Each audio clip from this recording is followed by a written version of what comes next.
Bueno, ¿qué tal amigos? Empieza el Mundial, arranca en apenas unas horas ese Ecuador-Qatar que es el partido inaugural de este Mundial de Qatar 2022 y en el que lógicamente va a haber una selección a la que le quería dedicar este pequeño vídeo porque lógicamente, como sabéis, aquí en J Real Madrid vamos a estar haciendo todo lo posible por tener una amplia cobertura de las diferentes selecciones, especialmente aquellas que obviamente hablan español. Y lógicamente, ¿quién mejor si no para abrir ni más ni menos que este bocado mundial con Ecuador? Que, dejadme que os diga, es una selección que ha sorprendido muchísimo porque dejó fuera de la fase de clasificación a selecciones como Colombia y Chile. Ocupó su puesto y la verdad es que creo que es una selección que no viene ni mucho menos a pasearse o simplemente a figurar, sino que en cierto modo para mí Ecuador tiene opciones al menos de pasar la ronda eliminatoria, la ronda de grupos, ¿vale? Intentar pasar a la siguiente fase. Obviamente no es fácil para nada, pero sí que es verdad que los hombres de Gustavo Alfaro van a intentar todo lo mejor, o por lo menos hacer una fase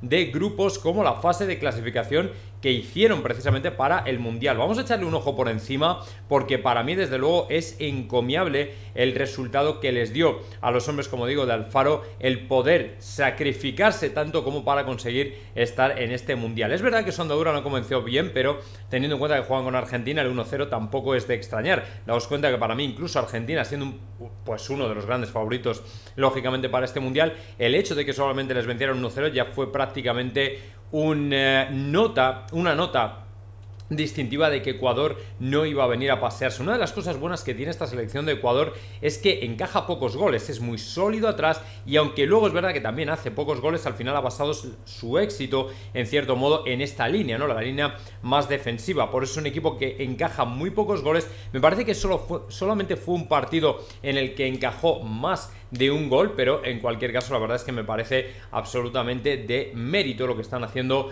los jugadores. Lógicamente dentro de Ecuador hay algunos buenos nombres como Ener Valencia o como por ejemplo Caicedo.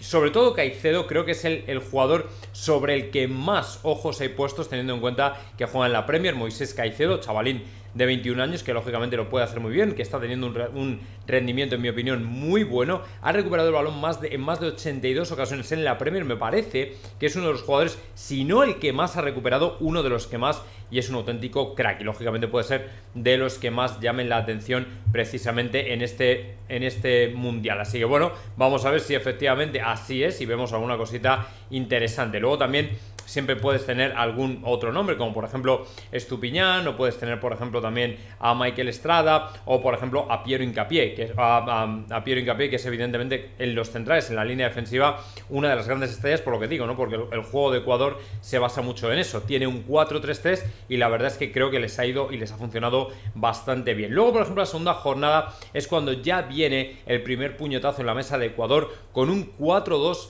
a Uruguay, que en mi opinión dejó a todo el mundo como diciendo, hostia, cuidado que estos no vienen, como digo, a pasearse ni mucho menos. La selección de Luis Suárez y de Fede Valverde, que para nosotros, para los madridistas, lógicamente es tan importante. Tercera jornada, se desmarcan con un 2-3 en Bolivia y para mí ya firman como firmes candidatos, valga la redundancia, a clasificarse, pero luego la cuarta jornada es la que extrae el sorpresón mayúsculo con el 6-1 a Colombia, la Colombia de James Rodríguez, que para mí en ese momento, y fijaos que Ecuador no es un equipo de los que te haga un cerro de goles en cada partido, pero meterle 6 a Colombia creo que fue lo suficientemente escandaloso como para que ya la gente les fuera teniendo en cuenta. Luego un leve pinchazo frente a Venezuela, 2-1, para después quedar empate a 0 frente a la poderosa Chile. Evidentemente aquí este empate a 0 no era un resultado maravilloso, pero teniendo en cuenta que era Chile, obviamente también contaba, en el sentido de que era importante la caída frente a Brasil, pero bueno, ante Brasil y Argentina prácticamente las selecciones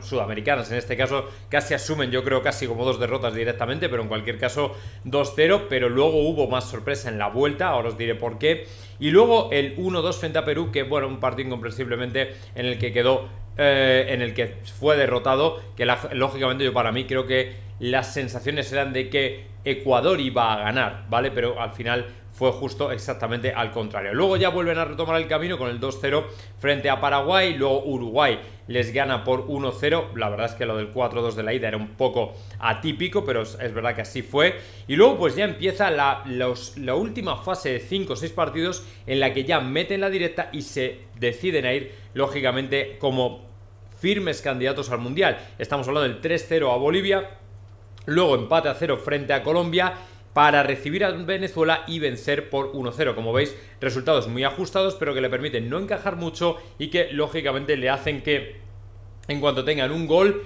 automáticamente están ahí por delante. Así que bueno, frente a Chile, otra victoria de mucho mérito en casa, 0-2, ¿vale? 0-2 es la que ya les pone directamente como firmes candidatos, y luego el empate a 1 frente a Brasil, que a mí me parece encomiable teniendo en cuenta que era Brasil, para luego el empate a 1 frente a Perú, perder 3-1 frente a Paraguay, para finalmente terminar empatando con Argentina y cerrar una clasificación que les dejaba en el cuarto lugar, como veis, con 26 puntos a 2 de Ecuador, que le dejaba fuera, y ni más ni menos que dejando fuera, como digo, a Colombia y a Chile, a más o menos 3 de Colombia y 7 de Chile, con lo cual, como digo, para mí Ecuador es una de esas selecciones sudamericanas que, hombre, quitando a Brasil, quitando a Argentina, aspiran, en mi opinión, a ponerse, o por lo menos intentar pasar la fase de grupos. Yo no digo ni mucho menos que esté o que vaya a ser fácil, pero evidentemente ahí están esas posibilidades y ojalá que así sea. Por ejemplo, hoy frente a Qatar, en mi opinión, son muy superiores y para mí no deberían tener problema en pasar, lógicamente, con 3 puntos este trámite frente a Qatar en el partido inaugural. Bueno, como veis aquí, lógicamente para mí el hombre de Ecuador es Moisés Caicedo, con permiso, como he dicho antes, de Estupiñán, de Estrada y de algunos más, de Ener Valencia, que lógicamente tienen también su importancia, pero para mí Moisés Caicedo, por la edad que tiene, 21 años, y que está jugando la Premier, en mi opinión, lógicamente tiene la posibilidad de abrirse al mundo y, aunque en mi opinión va a ocupar una zona más hacia la izquierda, más como de interior izquierda en el campo, para mí es un jugador que está en alza. Como veis aquí, por ejemplo, su precio se ha disparado el año pasado de ser un jugador de 6 millones, este año es un jugador de ni más ni menos que 38 millones de valor de mercado, con lo cual en este sentido yo personalmente creo que las cosas pueden ir realmente bien para Ecuador. Y bueno, pues ojalá, en mi opinión, si Ecuador al final termina, por ejemplo, ganando este partido frente a Qatar, en mi opinión creo que podemos ver algo bastante interesante. Y luego,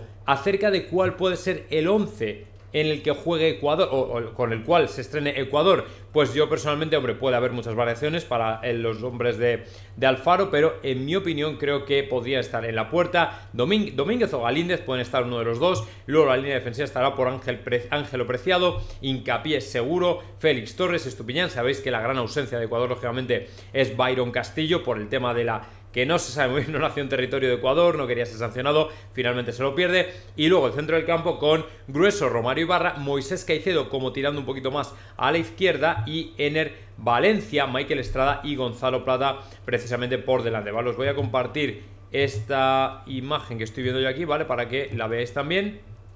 Me parece que ya ahí la tenéis, ¿vale? Y bueno, pues ese podría ser el 11 que se enfrentara a Qatar. Supongo que lo vamos a conocer en breve. No sé con cuánta antelación lo van a sacar, pero en cualquier caso creo que, como digo, Ecuador jugando con ese 4-3-3, mostrando esa solidez defensiva a la que nos ha tenido acostumbrados durante toda la fase de clasificación, creo que es un equipo que lógicamente se puede armar muy bien desde atrás y luego aprovechar alguna ocasión, aprovechar lógicamente la velocidad de sus puntas para intentar, en sus extremos, para intentar hacer un gol, hacer un par de ocasiones y llevarse el encuentro. Lógicamente Qatar, en mi opinión, creo que no tiene tanto nivel como Ecuador y que Ecuador, pues lógicamente lo tiene todo para ganar. Así que ojalá que vayan adelante, ojalá que sea así y ojalá que podamos por fin ver, bueno, pues como Ecuador se pone por delante, lógicamente, o por lo menos con garantías de poder estar más cerca de clasificarse para octavos y que lógicamente, como digo, todas las selecciones sudamericanas, centroamericanas también, por supuesto, las que hablan español básicamente, puedan estar ahí cerca de los octavos de final. Lógicamente no todas, porque obviamente va a ser difícil que todas clasifiquen, pero en cualquier caso yo tengo un optimismo desbordante y estoy seguro de que van a hacer un gran papel. Bueno, luego también depende un poco cómo se dé el resto de equipos, el grupo que te haya tocado. Lógicamente también, bueno, están hablando ahora del tema de Ecuador, el intento de soborno de Qatar, que hasta 7 jugadores habrían aceptado. Yo personalmente no termino de creerlo, sinceramente creo que Ecuador es una de esas selecciones con el suficiente amor y orgullo propio como para dejarse hacer algo así, sobre todo porque además para Ecuador el hecho de avanzar, y además es que tienen equipo para hacerlo, el hecho de avanzar en los partidos, avanzar en las rondas de clasificación, yo creo que dejaría cualquier tipo de soborno a la altura del betún y que seguramente les daría más repercusión a nivel mundial que entrar en juego sucio. Pero claro, Qatar es Qatar y hay que tener mucho cuidado. Ya le he denunciado muchísimo en mi canal en J Real Madrid, pero bueno, en cualquier caso vamos a ver qué tal se da este partido de Qatar frente a Ecuador. Está a apenas, me parece que un par de horas de empezar, es a las 5 de la tarde en España, 2 horas y media más o menos, y bueno, pues allí en Ecuador me parece que es hora local, las 11 de la mañana, y bueno, pues ya estaréis todos los ecuatorianos deseando de que efectivamente empiece o eche a rodar el balón, y ojalá que se os dé bien y ojalá que ganéis. De verdad os deseo toda la suerte del mundo y que bueno, pues poco a poco vayáis avanzando en las rondas eliminatorias hasta, quién sabe, encontraros lo más lejos posible y que vuestra trayectoria en el Mundial sea lógicamente la mejor. Así que de verdad, de corazón, un abrazo grande, enorme, fuerte y que tengáis la mejor de las suertes frente a Qatar. Así que nos vamos viendo, ¿vale? Que seguro nos vamos a ver mucho por aquí. Chao.